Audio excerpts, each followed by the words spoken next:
Assalamualaikum warahmatullahi wabarakatuh. Kami dari kelompok 3 akan membahas topik integrasi nasional dari konflik Papua. Saya Miftahul Jannah akan membahas konsep integrasi nasional. Integrasi nasional berarti proses menyatukan berbagai perbedaan baik suku, budaya, agama maupun kepentingan agar seluruh warga negara memiliki rasa kebersamaan sebagai satu bangsa. Namun dalam konteks Indonesia yang sangat majemuk, integrasi nasional tidak selalu berjalan mulus. Kasus Papua menjadi cermin bahwa ketika proses integrasi tidak dibangun dengan keadilan dan kesetaraan, rasa kebersamaan bisa berubah menjadi ketegangan. Oleh karena itu, kami akan menelaah secara kritis bagaimana sejarah politik dan ekonomi berperan dalam membentuk dinamika konflik Papua hingga saat ini. Saya Zahwa Alisha akan menjelaskan tentang latar belakang sejarah konflik Papua. Akar konflik Papua tidak bisa dilepas dari proses dekolonisasi Belanda dan integrasi ke Indonesia. Setelah Belanda meninggalkan Indonesia, Papua Barat masih berada di bawah kekuasaan Belanda hingga tahun 1962. Melalui Perjanjian New York, wilayah ini diserahkan kepada PBB dan kemudian ke Indonesia dengan syarat diadakan penentuan pendapat rakyat atau PPRA pada 1969. Namun, proses tersebut Integrasi rakyat dan wilayah Papua ke dalam Negara Kesatuan Republik Indonesia atau NKRI pada tanggal 1 Mei 1963 menjadi salah satu peristiwa bersejarah dalam perjalanan rakyat Papua secara menyeluruh. Sejak saat itu, sebagian masyarakat merasa hak menentukan nasib sendiri mereka diabaikan, memunculkan gerakan separatis seperti OPM yang hingga kini masih aktif memperjuangkan kemerdekaan. Selanjutnya ada analisis penyebab konflik.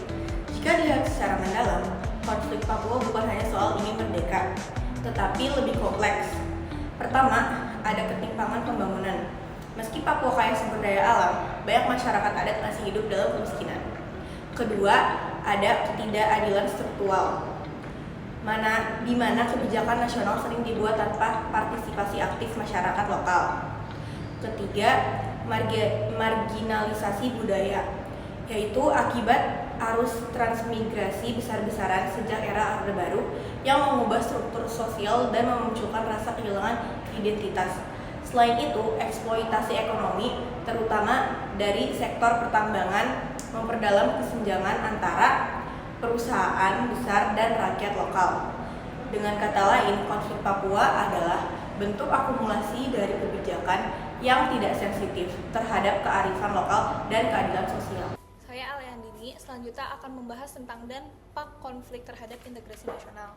Konflik Papua menimbulkan dampak multidimensi terhadap integrasi nasional.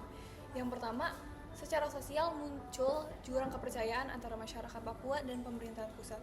Yang kedua, secara politik, isu Papua sering dimanfaatkan pihak tertentu, baik di dalam maupun luar negeri, untuk mengkritik legitimasi Indonesia.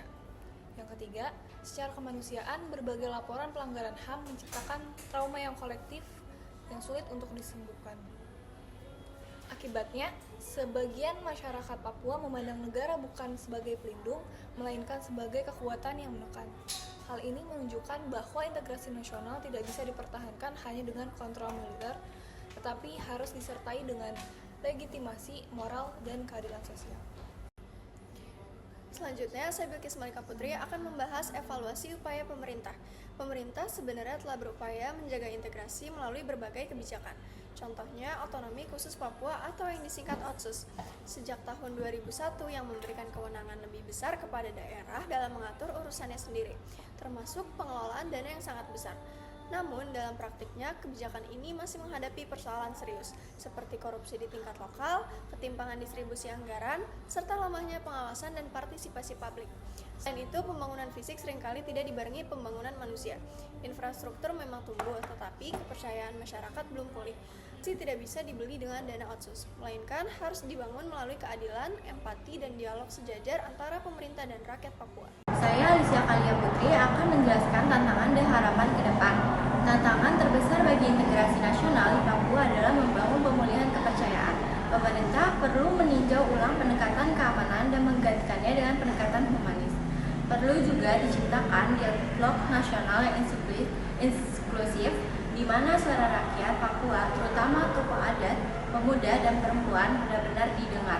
Selain itu, Transparansi pengelolaan sumber daya alam harus ditingkatkan agar hasil bumi Papua benar-benar mensejahterakan masyarakatnya. Yang paling penting, pendidikan multikultural dan pembangunan karakter bangsa harus diperkuat agar generasi muda Papua merasa bangga menjadi bagian dari Indonesia, bukan merasa ditakutkan. Sekian dari Saya Sabanka akan menjelaskan konflik Papua. Konflik Papua mengingatkan kita bahwa integrasi nasional bukanlah sesuatu yang selesai sekali waktu.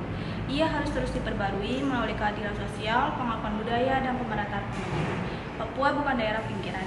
Ia adalah bagian penting dari identitas Indonesia yang kaya dan beragam. Maka tugas kita sebagai generasi muda bukan hanya memahami sejarahnya, tetapi ikut menjaga keutuhan bangsa dengan empati dan keberanian moral.